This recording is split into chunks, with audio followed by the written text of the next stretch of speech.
Hermanos,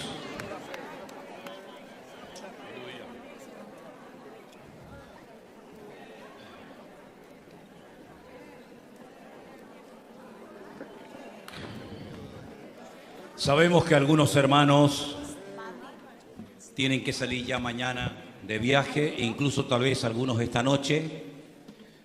Estaremos orando, Dios mediante, para que el Señor guarde tu salida y tu entrada desde ahora y para siempre, y puedas marcharte de aquí lleno, bendecido, renovado, fortalecido en todas las áreas de tu vida. ¿Cuántos se han gozado en este primer congreso que hemos celebrado? Aleluya, amén, amén. A veces me pregunto y digo, ¿por qué me meto yo en estos jaleos? Pero después, cuando veo a la gente bendecida y contenta y gozosa y renovada y fortalecida, y vemos testimonios como los de este joven en esta tarde, decimos en lo más profundo de nuestro corazón, ha merecido la pena. Ha merecido la pena el esfuerzo. Gloria a Dios. La gloria sea para nuestro Dios. En este último mensaje, en esta última noche o en este último día que estamos aquí, aparte ya de cantar y de participar de la Santa Cena, lo cual en sí mismo es algo tremendamente importante, a mí me gustaría que reflexionáramos un poco acerca de cómo se está edificando nuestra vida delante del Señor. Porque hemos hablado de los muros de Nehemías, de su esfuerzo, de su ejemplo, de su tenacidad, de cómo renunció a su comodidad para ir a una ciudad que estaba totalmente destruida. Hacía mucho tiempo que había miles de personas viviendo en aquel país, pero todavía no estaban las cosas funcionando como tenían que funcionar. Hablamos anoche acerca de 3 grupos que en 3 épocas diferentes fueron viajando de Babilonia, del destierro hasta Jerusalén, con Zorobabel, el gobernador, con Esdras, el sacerdote, y posteriormente también con Nehemías. Y todo ese libro que nos enseña cosas tremendas y tremendamente interesantes para nuestra vida, nosotros también tenemos que partir de la base de que el Señor está edificando la iglesia. Viene 2000 años edificando su iglesia, y no siempre la iglesia ha estado en su mejor momento. Si ustedes estudian la trayectoria de la iglesia desde que nace hasta estos tiempos, ha habido momentos de mucha oscuridad, momentos de muchas falsas doctrinas, de auténticas herejías, de persecuciones. En fin, la historia de la iglesia es muy variopinta, es muy variada. Ha habido de todo. Pero probablemente, no lo puedo asegurar 100%, pero probablemente nosotros seamos uno de los últimos creyentes, de los últimos cristianos que están viviendo en este planeta Tierra antes de que todo esto salte por los aires. Y estamos comenzando a vislumbrar cómo las profecías que han estado dormidas durante siglos y siglos están comenzando a cumplirse delante de nuestras narices. Nosotros vivimos en un archipiélago formado por 7 islas de origen volcánico, y los expertos dicen que los volcanes que dieron origen a las Islas Canarias no están muertos, están dormidos. Y yo digo, Señor, que sigan durmiendo, porque cuando se despierta uno de estos gigantes, se nota. La última erupción volcánica fue en La Palma en el hace 3, 4 años, y la verdad es que se nota muchísimo cuando uno de esos gigantes se despierta, ¿no? Destruye carreteras, pueblos, colegios, en fin, muchas cosas. Y las profecías de la Biblia, muchas de ellas sabemos que se han cumplido. Desen cuenta que de todo el material que tenemos en la Biblia, nada más y nada menos que 66 libros, 3/4 partes de la Biblia es material profético. Por lo tanto, si a alguno de ustedes les interesa el tema de la escatología, el tema de profecías, el mejor libro del mundo para estudiar profecías es la Biblia. Olvídense de Nostradamus y de todas estas historias. Aquí tenemos profecías inspiradas por el Espíritu Santo en nuestros propios idiomas para que podamos conocer lo que está sucediendo. Y una de las cosas que el Señor viene haciendo, a veces de una forma silenciosa, casi diríamos como que pasa desapercibido, es la edificación de la iglesia. Cómo el Señor está tratando con las iglesias, con los pastores, con las familias, con los jóvenes, con los niños. Y a veces oímos cosas espectaculares, como por ejemplo hace unos días recibía unas imágenes de un bautismo multitudinario de más de 11.000 personas. Yo le decía al Señor, Señor, ¿cómo me gustaría a mí algún día poder bautizar a 11.000 personas? Pues hace unos días se celebró un bautismo multitudinario donde 11.000 personas dieron testimonio público de su fe en el Señor. Pero también tenemos que ser conscientes de que en este momento hay hermanos nuestros que están derramando su sangre y su vida por la causa del Evangelio. Es decir, que no todo es bonito, no todos son cánticos y danzas y vítores, ¿no? Sino que también hay mucha lágrima derramada y mucho dolor y muchas personas que están dando su vida por la causa de Cristo. Pero si tuviéramos a la luz de la palabra de Dios que preguntarnos a qué iglesia nosotros nos parecemos de la Biblia, sería complicado, ¿verdad? Porque a veces en una iglesia se pueden dar diferentes circunstancias. Pero especialmente a mí me llama la atención la iglesia de Corinto, porque no solamente fue fundada, como bien saben ustedes, por el apóstol Pablo, después, permítanme y no se sorprendan por lo que voy a decir, de una especie de fracaso ministerial. Y digo de fracaso ministerial porque cuando Pablo llega a Corinto, previamente había estado en Grecia, había compartido la palabra en el Areópago, donde los atenienses, los estoicos y los epicúreos le habían escuchado exponer el Evangelio de una manera soberbia, de una manera espectacular, pero fue el único lugar donde Pablo no estableció una iglesia. En todos los lugares donde él iba, solía establecer una comunidad cristiana con sus respectivos diáconos, ancianos, etc. Pero sin embargo en Atenas el sistema que utilizó no le funcionó. Porque él intentó, no digo con mala intención ni mucho menos, él intentó también impresionar a los griegos con toda su elocuencia y con toda la sabiduría y el conocimiento, que por cierto era mucho. Pero él se dio cuenta de que ese sistema de querer impresionar, de querer ponerte al nivel de los filósofos de la época, como que no funciona. Y la Biblia nos enseña que cuando él llegó a Corinto aprendió una lección, y cuando escribe su primera carta a la comunidad de Corinto les dice: cuando estuve entre vosotros me propuse no echar mano de la sabiduría de los hombres, para que vuestra fe no esté fundada en la sabiduría, en la sapienza de la gente, sino en el poder de Dios. Y mi mensaje no fue un mensaje persuasivo, con palabras bonitas, con poesías, ¿verdad? Citando a los poetas de la época, como hizo en Atenas, sino que mi mensaje fue: Cristo murió y Cristo resucitó y Cristo volverá. Y allí estableció una iglesia.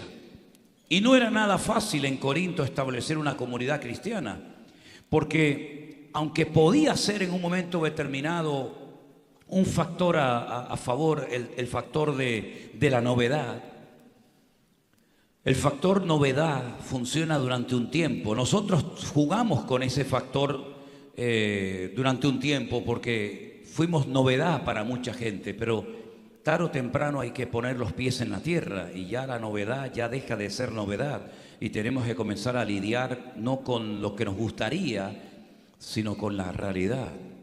Y eso es algo que tenemos que aprender todos. Nosotros no trabajamos con lo que nos gustaría que fuera o con lo que fue, sino con la realidad presente que nos caracteriza en este momento. Y el apóstol Pablo, cuando llegó a Corinto, se dio cuenta de que había muchos templos. Y una iglesia iba a ser pues un templo o una reunión más. La ciudad de Corinto era una ciudad tremendamente cosmopolita, donde venían personas de todo el mundo a comprar y a vender sus mercancías. Y cada uno de estas personas quería sentirse cómodo y visitar su correspondiente templo. La ciudad estaba plagada de multitud de templos. Incluso en una montaña había un templo donde dice la historia que había como unas 1000 jóvenes que se dedicaban a la prostitución religiosa. Y la característica de estas mujeres es que se rapaban completamente el pelo y por las tardes bajaban a evangelizar, ¿no? Bajaban a ser adeptos.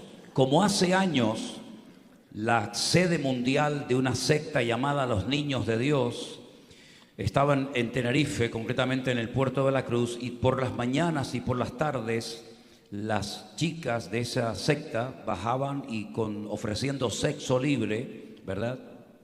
Pues intentaban captar adeptos para su causa o para su religión. Exactamente igual lo pasaba en Corinto. Y muchas de esas mujeres, al convertirse, pues lógicamente el pelo, como bien saben, no crece de la noche a la mañana. Bueno, es más, en algunos casos ni de la noche al siglo que viene, tampoco, ¿no? Pero en el caso de estas mujeres se convertían y cuando llegaban a una congregación, probablemente más de una persona, porque siempre hay así de todo tipo de personas en todas partes, se quedaban observando y probablemente le daría un codazo diciendo, mira quién está ahí. Una prostituta, una ex prostituta sagrada, y es ahí donde viene la famosa enseñanza de que la mujer se cubra con el velo, porque en lugar del velo se le dio el cabello, pero si no tiene cabello, pues que se cubra temporalmente, ¿verdad? Ahora, la cuestión está en que Pablo se estableció en la ciudad de Corinto un año. No era habitual que Pablo se estableciera tanto tiempo en un solo lugar. Lo hizo en Éfeso 2 años, ahora en Corinto 1 año. Pero cuando él se marcha de la iglesia, se queda una iglesia bien constituida, bien ministrada, bien pastoreada. Y no solamente eso, sino que además Pablo no era un tapón a otros ministerios, sino que le daba oportunidad a otros ministerios para que también pudieran compartir la palabra. Y por allí pasó aquel famoso predicador llamado Apolos, ¿se acuerdan? Que dice la Biblia lo describe como un hombre ferviente de espíritu y poderoso en las escrituras. Y a mucha gente le cayó en. Y allí había ministerios muy importantes. Allí estuvo Timoteo, allí estuvo Priscila y Aquila, Tíquico y otros muchos. Cuando Pablo se ausenta de la iglesia, resulta que la iglesia comienza a experimentar una serie de ataques tremendos. Y no ataques externos, que suelen ser los habituales, como por ejemplo vimos cuando Nehemías quiso construir las murallas de Jerusalén. Los ataques generalmente eran de afuera hacia adentro, el famoso Sanbalat y Tobías, etcétera, sino que en esta ocasión era la iglesia la que se estaba autodestruyendo. Eran problemas que surgían de dentro del seno de la iglesia, y lo que Pablo había edificado en el nombre del Señor con tanto esfuerzo y con tanto sacrificio, lo estaban destruyendo. Y hay una familia en el libro en la carta de Pablo a los Corintios que se llama la familia de Cloé, que le informa al apóstol y le dice, oye, esto va mal, esto no funciona. No es que fueran unos chivatos, sino que eran personas que amaban la obra de Dios, no lo confundas, ¿eh? Y le dicen, Pablo, la iglesia que tú fundaste, la iglesia que tú estableciste en esta ciudad, no es ni la sombra de lo que era. Hay divisiones internas, hay peleas, hay muchas cosas dentro de la congregación. Y entonces Pablo se anima a escribir una primera carta. Los expertos, los teólogos dicen que Pablo llegó a escribir 3 cartas a los corintios. De esas 3 cartas solamente disponemos de 2, la que llamamos Primera de Corintios y Segunda de Corintios. Hay una como que parece ser que se perdió o lo que fuera. El asunto es que cuando Pablo les escribe a estos hermanos, en el capítulo 1, hace algo muy interesante, porque en esa iglesia, que hoy en día digamos que sería una especie de iglesia pentecostal, los dones del Espíritu Santo no eran una asignatura pendiente, sino que ellos conocían perfectamente cómo operaban, cómo se manifestaban todos y cada uno de los dones del Espíritu Santo. Prueba de ello que Pablo en el capítulo 12 menciona los 9 dones que se se manifestaban en la congregación, y no tiene que dar muchas explicaciones acerca de qué son los dones, sino más bien dando enseñanza para cómo ministrar en orden dichos dones. Y como ellos sabían perfectamente cómo operaban y cómo se manifestaban estos dones, estos carismas del Espíritu, en el capítulo 1 les dice: nada os falta en ningún don. Repito, no era este tema de los dones del Espíritu Santo, estas herramientas poderosas que Dios le ha dado a la iglesia para que se edifique adecuadamente, una especie de asignatura pendiente para ellos, sino todo lo contrario. Ellos sabían cómo se manifestaba la palabra de sabiduría, o el don de discernimiento de espíritus, o el hablar en lenguas, o interpretar las lenguas, o cualquier otro don. Sin embargo, a esa congregación que Pablo había dedicado un año de su vida para edificarla bíblicamente conforme al diseño divino, en el capítulo 3 les dice: hermanos, ustedes son niños. Permítame leerles en 1 Corintios 3. Hermanos, yo no pude hablaros como espirituales, sino como a carnales, como a niños en Cristo. Fíjate qué curioso. Sabían moverse en el mundo de los dones del Espíritu Santo. Pablo los felicita en el capítulo 1, pero en el capítulo 3 las piedras de la iglesia, metafóricamente hablando, se están comenzando a desmoronar. Y les dice: os di a beber leche y no vianda, porque aún no sois capaces todavía, no erais ni sois capaces todavía, porque sois carnales. Pues habiendo entre vosotros, escuchen esto, celos, contiendas y disensiones. Pregunta Pablo: ¿no sois carnales ni andáis como los hombres? No hay nada peor que ver una iglesia dividida internamente. Que nos ataquen, que nos critiquen, que nos persigan, es una honra para nosotros. Es una medalla que nos pondremos con orgullo en el pecho. Pero que nos peleemos como nosotros, como niños pequeños, nos tendría que dar vergüenza y ponerse la cara colorada de ver que a veces entre hermanos hay celos, envidias, divisiones. A mí me gusta más este, a mí me gusta más el otro.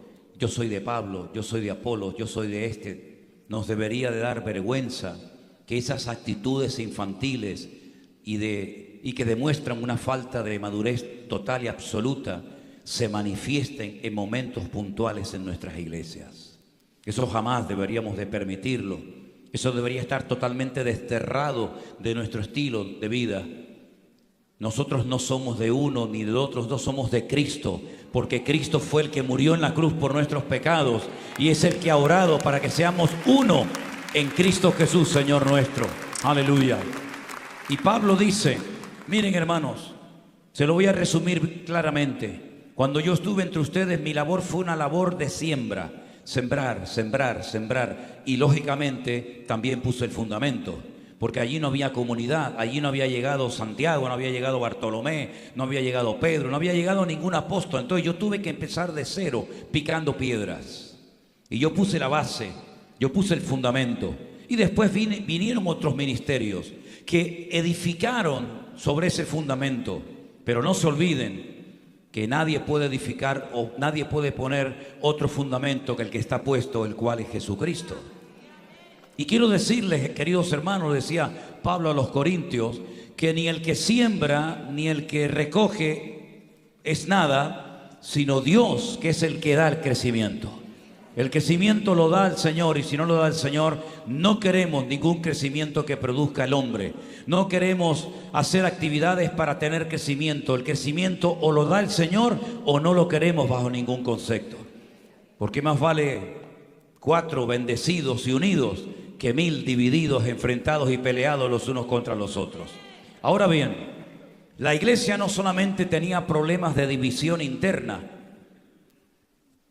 Yo espero que nunca en nuestro ministerio Centro Evangélico Vida Nueva, ni en San Francisco, ni en Las Vegas, ni en Orlando, ni en Miami, ni en ninguna parte hayan divisiones internas y los hermanos se peleen los unos con los otros.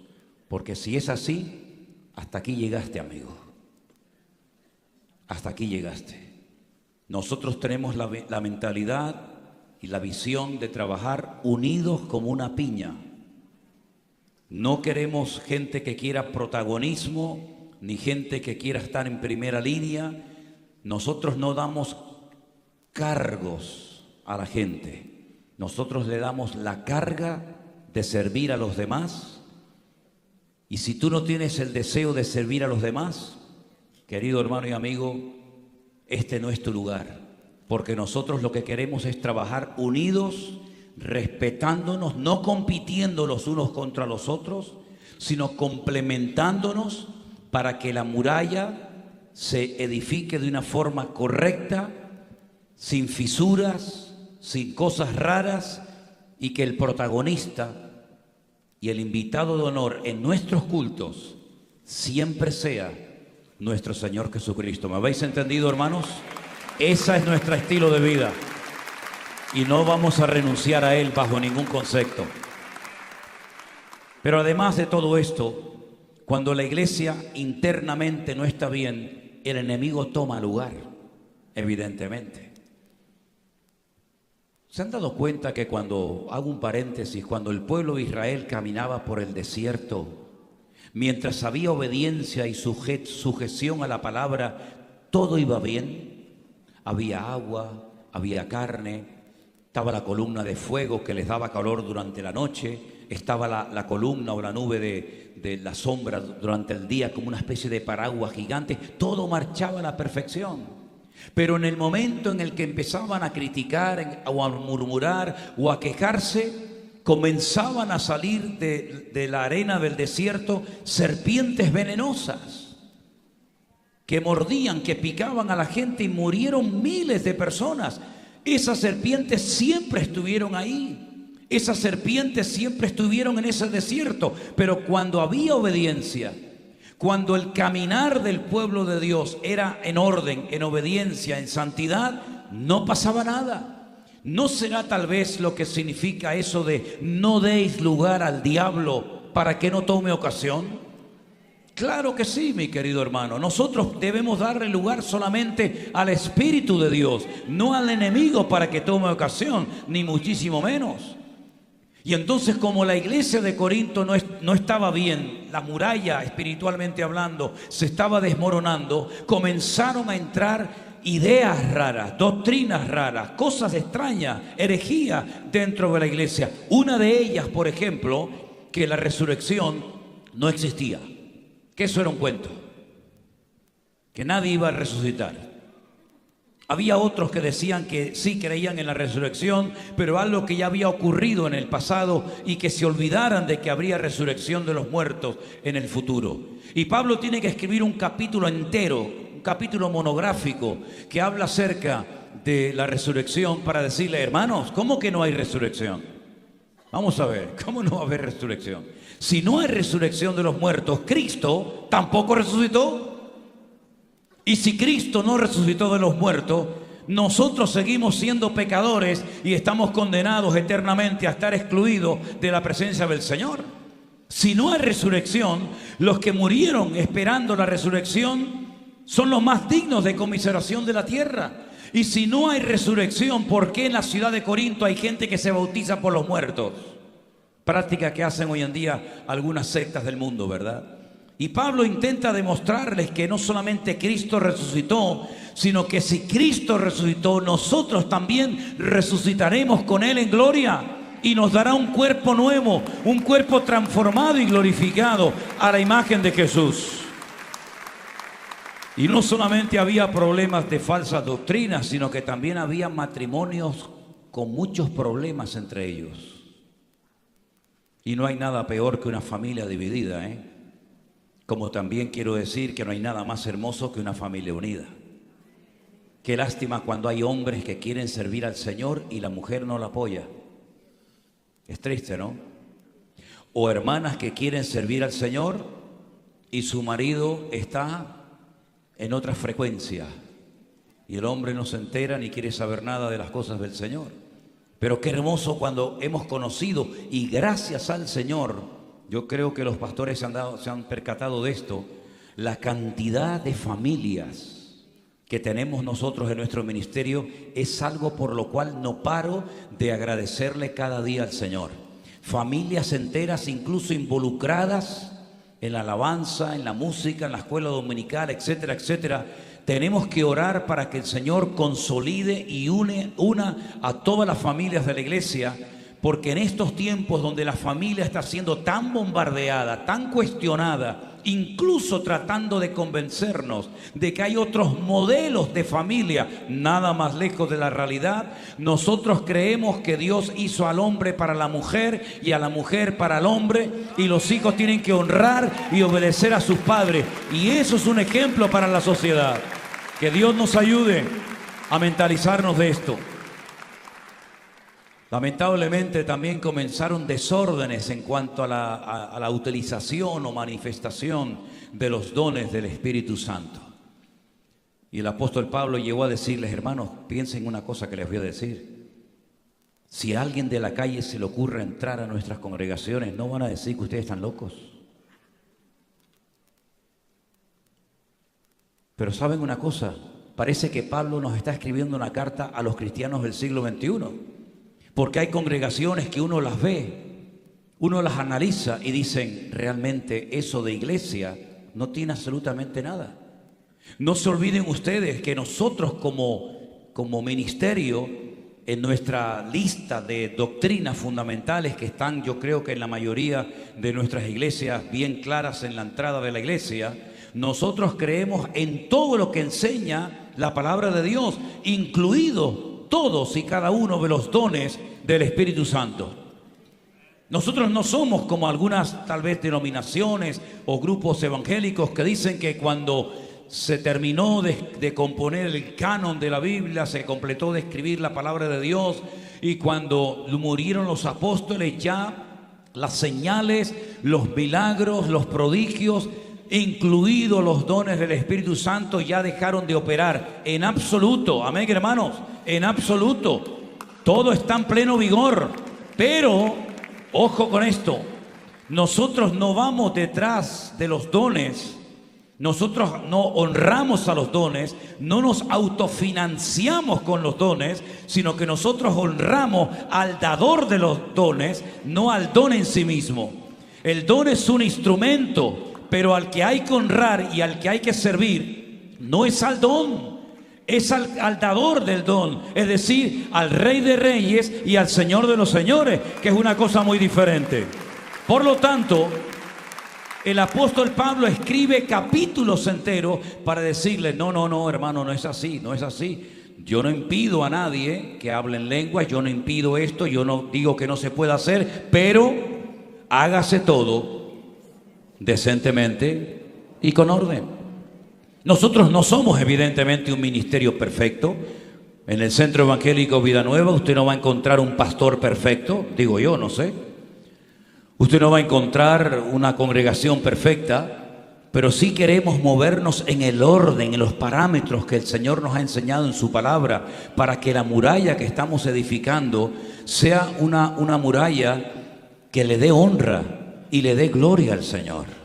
No queremos exaltar al hombre, no vamos detrás de señales, de milagros o de prodigios. Ya es algo que nos tiene que quedar bien claro, interiorizar esta verdad. Hay gente que le gusta lo espectacular, el show, el espectáculo, le encanta. Ya al Señor Jesucristo, el rey Herodes lo quería invitar al palacio para que le hiciera algún truco, para que le hiciera alguna manifestación de su poder, y el Señor no entró en ese juego.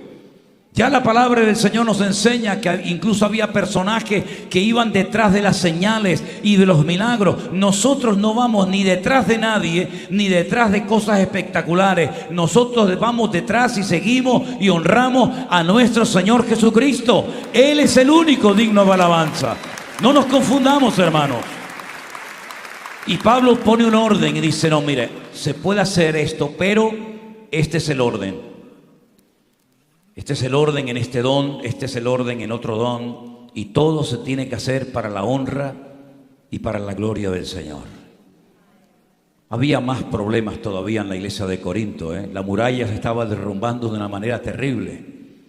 La Biblia dice que le llegó la noticia al apóstol Pablo de que había un pecado inmoral, de inmoralidad sexual dentro de la iglesia, que ni siquiera ese pecado se practicaba en el mundo de los gentiles. Y Pablo tiene que sacar la vara, porque la Biblia nos enseña que el pastor tiene vara y cayado. Y en esta ocasión sacó la vara y le dijo: saquen a ese perverso de entre vosotros. Después parece que se reconcilió con el Señor, parece que volvió en sí, pidió perdón, lo vuelven a admitir, lo vemos en la segunda carta de Pablo a los Corintios. Pero hermanos, en la iglesia tiene que haber un respeto, en la iglesia tiene que haber un orden. No se olviden que desde el primer libro de la Biblia hasta el último libro de la Biblia vemos un denominador común, y es que nuestro Dios es un Dios de orden. ¿Cuánto dicen amén? Realmente Génesis capítulo 1, más que una obra creadora de Dios, lo que Dios está poniendo es orden en medio de un caos, en medio de un cataclismo, en medio de un desastre que se ha producido por una serie de circunstancias. Dios está separando las cosas, Dios está separando las aguas de arriba de las aguas de abajo, Dios está separando la luz de las tinieblas, Dios está poniendo orden y establece orden desde Génesis 1 hasta el amén de Apocalipsis. Dios pone orden en la iglesia, Dios pone orden a la hora de acampar las tribus de Israel en el desierto, Dios pone orden en el mobiliario del tabernáculo, Dios pone orden en la iglesia con los diáconos, los ancianos, Dios pone orden en la familia. El orden de Dios tiene que prevalecer por encima de cualquier situación, porque no es nuestra opinión, no es mi criterio, no es lo que yo siento, lo que a mí me parece, sino qué es lo que dice el Señor. ¿Qué es lo que nos enseña el Señor en su palabra? Y si hacemos caso y nos sujetamos a la palabra, la muralla, la iglesia, va a crecer de una forma sana, de una forma correcta. Y repito, no somos perfectos, pero cuando viene alguien de la calle a nuestras iglesias, que no se lleven un bochornoso recuerdo de un culto, hermanos. Que no vean que esto es un circo, esto es un desastre, donde no hay orden, donde no hay respeto. Uno corre, uno brinca, el otro se revuelca por el suelo, el otro hace el perro, el otro hace la gallina. Y créame que no estoy exagerando, Créame que no estoy exagerando, porque muchas veces, hermano, se puede producir ruido. Ya se produjo un ruido cuando dice la palabra de Dios que comenzó a predicar la palabra el profeta Ezequiel. Dice que hubo ruido, pero Dios no estaba en ese ruido. Ya también hubo ruido cuando Elías comenzó a ver cómo las piedras se partían por un terremoto perfecto, pero Dios no estaba en el ruido, Dios no estaba en ese mover.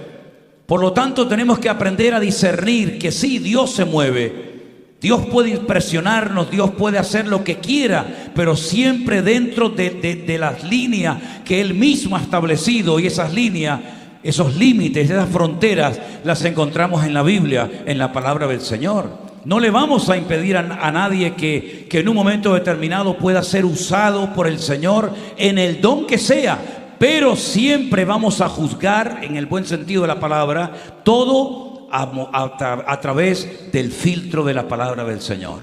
Me acuerdo un día que estábamos predicando en una isla allí en Canarias, en la isla de Las Palmas de Gran Canaria.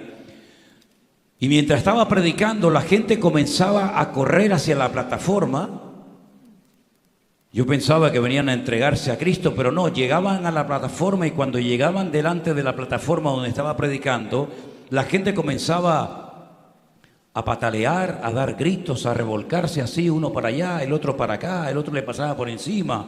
Una ahí comenzó a hacer así como si estuviera poniendo un huevo, el otro comenzó a ladrar, el otro... Y yo decía, ¿pero qué? Esto es un balagán, ¿qué cosa es esto? Y el pastor me decía, siga, pastor, siga, es el espíritu que se está moviendo. Y a mí me dieron ganas de decirle, claro, yo era muy joven en aquel momento, ¿no? Pero me dieron ganas de decirle, ¿qué espíritu? Un espíritu se está moviendo, eso no cabe en la menor duda. ¿Pero cuál? ¿Con mayúscula o con minúscula? Que era un desastre. Sin embargo, confundían el caos con el mover del Espíritu de Dios. Y hermanos queridos, tenemos que ser muy cautelosos en esto.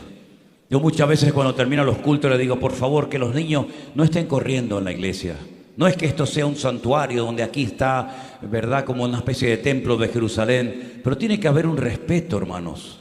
A la hora de entrar en la iglesia, si usted va a ir a la iglesia, no se ponga a hablar una conversación que no tiene nada que ver con el espíritu del culto que queremos crear y mantener. Tiene que haber un respeto a la hora de entrar a una iglesia, de saludar a una persona. Que Dios nos ayude a darnos cuenta de que nosotros somos responsables de crear el ambiente para que después nuestro Dios pueda moverse entre nosotros con total libertad y decir, ahí hay bendición y vida eterna, porque hay unidad bíblica producida por mi Espíritu Santo. Aleluya, gloria a Dios. Además de todo esto, mis queridos hermanos, ocurrió una cosa terrible en la iglesia de Corinto. Espero que eso nunca ocurra entre nosotros.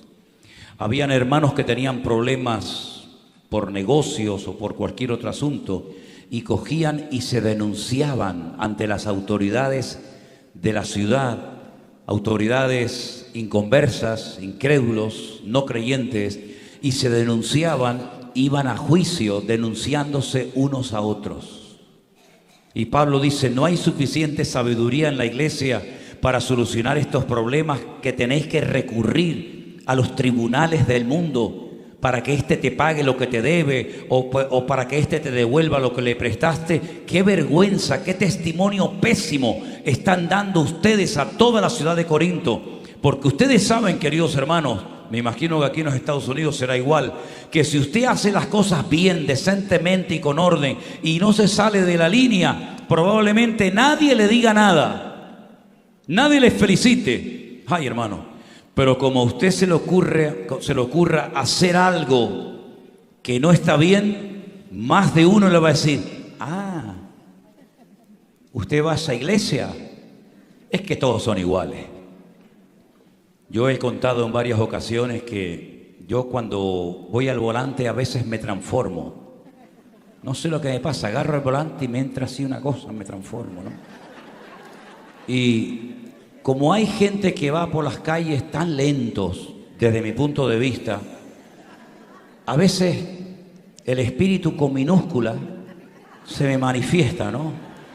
Y estaba un día en un semáforo y el semáforo estaba en verde, en verde. Hermano, en verde es en todas partes del mundo. Yo no sé si la persona que iba delante era daltónico, a lo mejor confundió el verde con el rojo.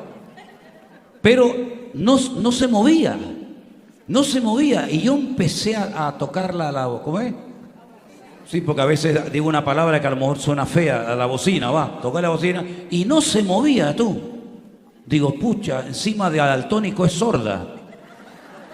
Y entonces saqué la cabeza por la ventana y digo, ¿te quieres mover ya de una vez, torpe? Camina ya, hombre, por favor.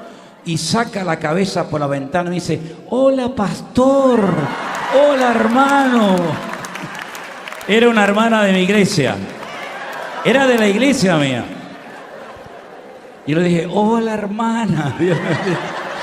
Yo dije, trágame tierra. Menos mal que Elena creo que no iba en el coche. Si Elena llega a ir en el coche, hoy estaríamos divorciados. ¡Qué vergüenza, qué testimonio, qué vergüenza! Hermanos, nosotros somos responsables de velar por el testimonio de la iglesia. Cuando termine este congreso, tú te vas a tu ciudad, te vas a tu lugar de trabajo. Y es allí donde tenemos que ser luz y marcar una diferencia. Y no te olvides que tu pésimo testimonio nos puede llegar a afectar a todos, ¿eh? Pero tu buen testimonio, tu buen andar, tu buena conducta también nos puede beneficiar y nos puede bendecir a todos. No te olvides que en la palabra de Dios encontramos casos donde había una sola persona que hizo las cosas mal y afectó toda la armonía y toda la bendición de todo un pueblo, de todo un país. Como por ejemplo cuando entraron a Jericó, dice la Biblia que la orden era no toquen nada, todo está consagrado al Señor. Lo primero siempre es para el Señor. No cojan nada. Claro, una ciudad rica, una ciudad poderosa, se te pueden ir los ojos, pero ya lo he dicho, no toquen nada. Sin embargo, hubo uno que parece que no prestó atención. Le entró la palabra por un oído, le salió por el otro, y la Biblia dice que a los pocos días, el mismo pueblo, los mismos soldados, con las mismas armas, con las mismas ganas, fueron a pelear contra otra pequeña población llamada Jai. Y la Biblia dice que perdieron la batalla. Ese día muchas mujeres quedaron viudas en el campamento de Israel. Ese día muchos niños perdieron a su papá o a sus tíos o a sus abuelos. Y Josué se rasga las vestiduras y le dice: Señor, esto no es lo que tú me has prometido. Esto no es lo que tú me dijiste, que todo el lugar que pisare la planta de nuestro pie sería nuestro. ¿Cómo es posible que ante una ciudad enorme como la ciudad de Jericó las murallas cayeran sin mover un dedo, simplemente por obediencia? Y ahora ante una pequeña población hagamos el ridículo y tengamos que salir corriendo. Dios mío, si esto va a ser así, el enemigo va a coger fuerza y nos va a atacar y esto va a ser un desastre. Y el Señor le habla y le dice: es que hay pecado en el pueblo. Amigo, hay pecado en el pueblo. Sí, pero estamos hablando de 2 millones, 3 millones de personas. Y ahora, ¿cómo averiguo yo quién ha metido la pata? En este caso, ¿quién ha metido la mano? ¿Cómo lo averiguo? El Señor dice: dile que mañana comiencen a pasar, yo no sé cuántas horas. Estuvieron pasando uno detrás de otro, uno y otro, y una familia y otra familia, hasta que finalmente el Señor dice: alto, para la fila. Ahí está el problema. Y entonces la Biblia desenmascaró a un tal Acán y a toda su familia que había sido copartícipe con él, porque dice la Biblia que él había robado, él había escondido. ¿Escondido dónde vas a esconder? ¿Dónde vas a esconder? Escondió algunos artículos que había cogido para su propio beneficio personal, y ese fue el motivo por el que ese acto de pecado y de desobediencia trajo maldición al pueblo. Todos sabemos que tuvieron que cortar por lo sano, ¿verdad?, la situación, y a los pocos días volvieron otra vez a enfrentarse contra los mismos enemigos y obtuvieron una gran victoria. Es increíble. Ahora algunos pueden pensar, pero esas cosas ocurrían en el Antiguo Testamento, porque como se estaba formando una nación, como tenían que estar puros y santos y etcétera, etcétera, para la venida del Mesías, pero ya en el Nuevo Testamento esas cosas no ocurren. ¿Que no ocurren? ¿Quién te dijo a ti eso, hermano? ¿Se han olvidado ustedes del ejemplo de Ananías y Zafira? ¿Los han leído? La Biblia nos enseña que había un espíritu de generosidad tan espectacular en aquellos días en la iglesia primitiva, que la gente vendía, no compraban, vendían sus propiedades, se desprendían de su patrimonio y ponían lo vendido a los pies de los apóstoles. No era un mandato bíblico, no había que hacer eso. Alguien podía vender un terreno, una casa, cualquier propiedad y dar una parte, una proporción, y el resto quedárselo para ellos. No había ningún problema. Pero un matrimonio de la iglesia primitiva, creyentes de la iglesia, llamados, ya digo, Ananías y Zafira, dice la Biblia que querían dar a la iglesia una imagen falsa de lo que realmente eran en su corazón. Querían dar una imagen falsa de una generosidad, de una espiritualidad que no era real. Entonces entre ellos se pusieron de acuerdo y dijeron: vamos a decirle a la iglesia que hemos vendido una propiedad y que le estamos dando todo el beneficio a la congregación, pero una gran parte de dicha venta nos la guardamos nosotros. Pero como querían figurar, como querían aparentar lo que no eran, se ponen de acuerdo, sustraen del precio de lo vendido y llegan a la iglesia, y entonces resulta de que ¿qué fue lo que pasó? Los dos murieron. Por cierto, yo estaba un día predicando un mensaje sobre Ananías y Zafira, y un hermano muy pesado, muy grandote, se le partió aquellas sillas de plástico famosas que teníamos en antaño. Y claro, fue un tremor, porque yo digo: Dios, como se haya matado, Dios mío, vamos a tener un culto de gloria, vamos a tener funeral incluido en la iglesia, ¿no? Hermanos queridos, gracias a Dios que los mentirosos, gracias a Dios que los que llevan una doble vida no caen muertos hoy en día en nuestros cultos. porque probablemente tendríamos funerales muy a menudo. Pero que Dios nos guarde, hermanos, de verdad les digo, que Dios nos guarde, porque estamos en una etapa de la historia de la iglesia muy crucial. Nos estamos jugando muchas cosas. Hay muchos enemigos, si no directamente contra nosotros, contra nuestros niños. En los colegios, en las universidades, como dijo el joven que subió aquí arriba, ¿no? Están enseñando cosas totalmente opuestas a la palabra de Dios. Están tratando de hacerles aceptar y de creer, ¿verdad? Y de interiorizar mentiras como si fueran grandes verdades y hacernos pasar a nosotros como si fuéramos una especie de especie en peligro de extinción, como dinosaurios o prontosaurios, ¿no? Que pronto desapareceremos, ¿no?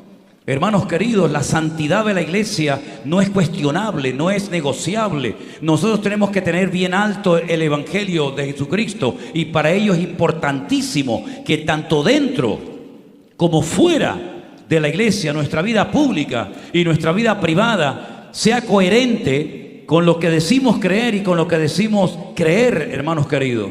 Porque la gente, como dijo alguien, no lee la Biblia, pero nos leen a nosotros, nos observan a nosotros, cómo caminamos, cómo actuamos, cómo reaccionamos, etcétera, etcétera. Así que, mis queridos hermanos, vamos a mentalizarnos y a decirle al Señor: guarda nuestros corazones, para que tus compañeros de trabajo, tus familiares, las personas que tú conoces y con las cuales te rodeas todos los días, puedan ver en nosotros algo diferente. Y que no crezcamos de una forma torcida, porque ustedes saben que cuando se comienza a levantar un muro, si tú te separas 1 milímetro, 1 centímetro, vaya, cada vez el muro se va torciendo y torciendo y torciendo más, de tal manera que si no hay una buena plomada, si no hay un buen nivel, lo que aquí es 1 centímetro, allí son muchos metros. Que Dios nos ayude a estar siempre bajo la lupa de la palabra de Dios, y que sea la palabra de Dios la que nos examine cada día, y vivamos nuestra conversión y nuestra relación con el Señor con mucho temor y con mucho temblor, porque hay muchas miradas, más de las que ustedes se puedan imaginar, sobre muchos de nosotros. Imagínense que a mí, por lo que fuera, Dios no lo permita, que comenzara yo a enseñar barbaridades, o los pastores comenzaran a enseñar cosas en los púlpitos. Seguramente muchos se darían cuenta y dijeran: uy, cuidado. Pero ¿cuántas personas, tal vez ingenuas, por falta de madurez, por falta de conocimiento bíblico, podrían comenzar a ir a la ruina, y los podríamos dañar, lamentablemente, por nuestro mal testimonio o por nuestro mal ejemplo? Como último, yo quiero pedirles a todos ustedes, tanto los que están aquí como los que están siguiendo esta retransmisión o posteriormente la van a ver, el mayor favor, y casi se lo ruego. Hay momentos que Pablo rogaba ciertas cosas. Yo en este momento apelo a esto también. Yo ruego encarecidamente a todos los miembros de nuestra iglesia que por favor todos los días oren por nosotros. Que Dios nos ayude a mantenernos apegados al Señor y a su palabra. Que nunca se nos suba nada a la cabeza, sino que dependamos, hermanos, siempre del Señor, y la humildad de Cristo sea la característica de nuestra vida. No pongan la mirada en nosotros como si fuéramos gente especial. No. Somos exactamente igual que cualquiera de ustedes. Pero necesitamos del apoyo de toda la congregación, de todas las congregaciones, para que la iglesia crezca adecuadamente. ¿Cuántos dicen amén? Aleluya. Den ese aplauso si quiere al Señor en esta noche. Y escuche esto. En esta tarde hemos hablado de cómo tiene que vivir la iglesia. Pero probablemente hay alguna persona aquí que haya venido por primera vez, invitado por algún hermano de la iglesia, porque su testimonio ha sido bueno y te has animado a venir con él o con ella. Pero tú no has nacido de nuevo. Tú no has tenido tu encuentro, tu experiencia personal con Jesús. Has oído de Dios, has oído de la Biblia, pero realmente tú no tienes seguridad de salvación. Pero en esta tarde El Señor te está esperando con los brazos abiertos. Y yo quiero que mientras todos estamos orando con los ojos cerrados, escuches este llamado, esta invitación a recibir a Cristo en tu corazón. Si hay alguna persona entre nosotros en esta tarde que le quiere entregar por primera vez en su vida,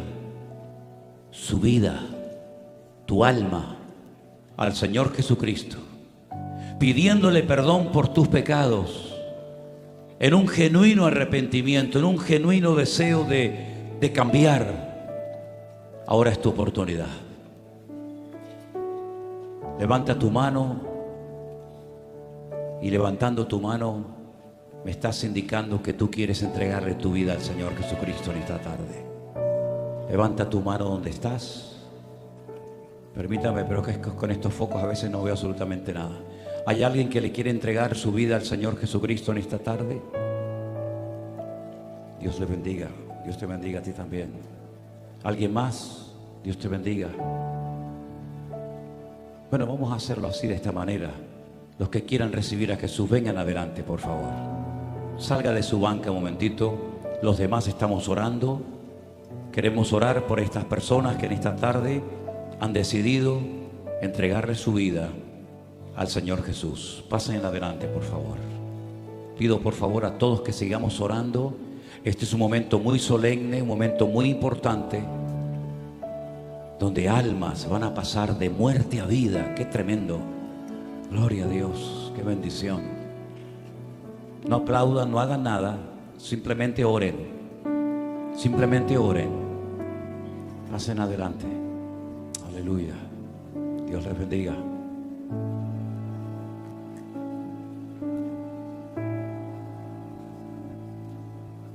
Dios les bendiga. Bendiciones.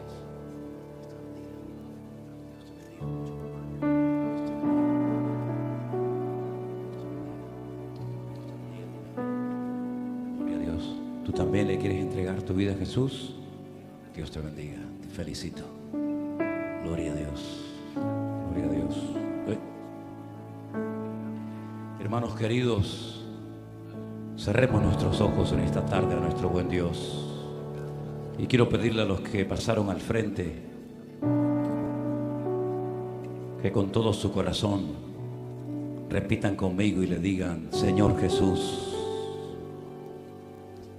Dígalo fuerte: Señor Jesús, me acerco a ti en esta tarde a pedirte perdón por mis pecados. Gracias, Dios mío, por haber muerto por mí. Me arrepiento, Dios mío, de todo lo malo que hice. Perdóname, Señor. Públicamente quiero aceptarte como mi Señor y mi Salvador personal.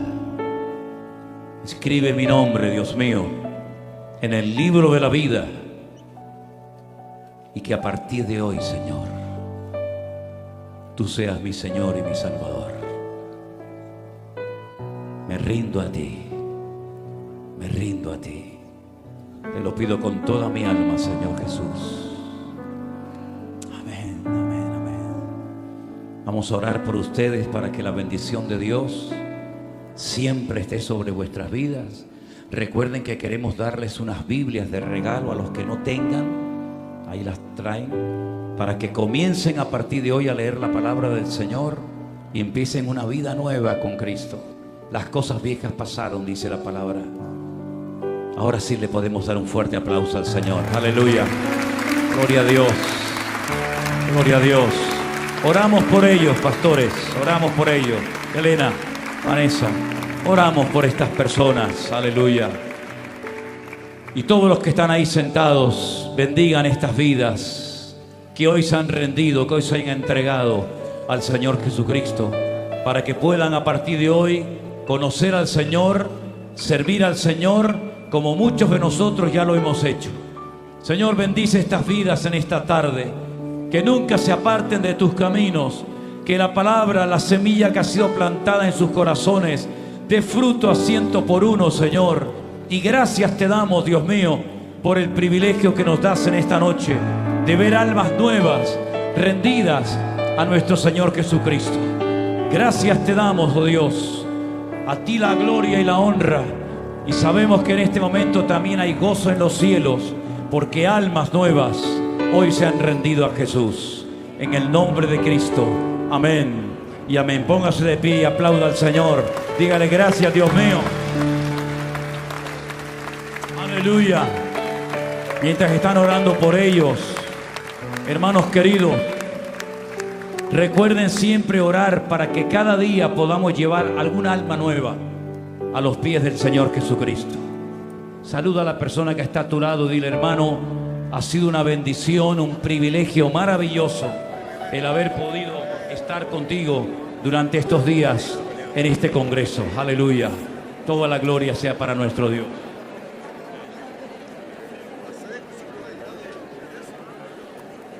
Oramos, Señor. Aleluya. Gracias, Jesús. Tú eres digno de alabanza, Señor. Aleluya. Vamos a alabar a nuestro Dios.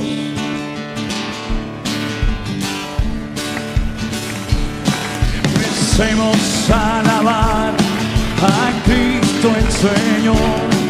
El Espíritu se moverá con plena libertad. Empecemos a alabar a Cristo el Señor. El Espíritu se moverá con plena libertad. Aleluya. Si todavía no le sientes, empieza a alabar. El Espíritu se moverá con plena libertad. Si todavía no le sientes, empieza a alabar. El Espíritu se moverá con plena libertad. Partiendo nuestras manos, alabemos al Señor. El Espíritu se moverá con plena libertad. Partiendo nuestras manos, alabemos al Señor. El Espíritu se moverá con plena libertad. Todavía no le sientes, empieza a alabar. El Espíritu se moverá con plena libertad. Si todavía no le sientes, empieza a alabar. El Espíritu se moverá con plena libertad. Todos, y alzando nuestras manos, alabemos al Señor. Alabemos al Señor, el Espíritu y en verdad. ¡Vamos! Alzando nuestras manos, alabemos al Señor. Alabemos al Señor, en espíritu y en verdad. Todavía no le sientes, empieza a alabar. El Espíritu se moverá con plena libertad. Si todavía no le sientes, empieza a alabar. El Espíritu, aleluya. A esas palmas bien fuerte y empecemos a alabar a Cristo el Señor. El Espíritu se moverá con plena libertad y empecemos a alabar a Cristo el Señor. El Espíritu se moverá con plena libertad.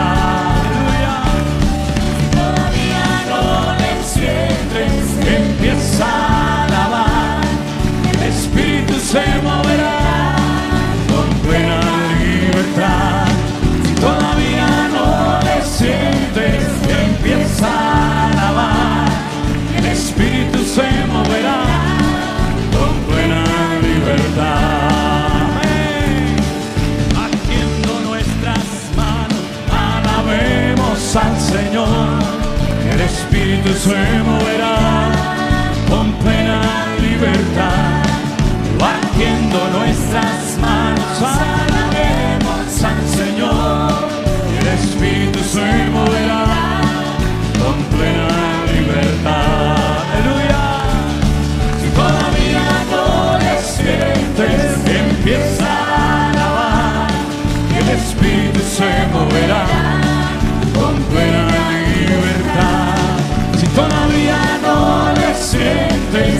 empieza a alabar, el Espíritu se moverá. Aleluya.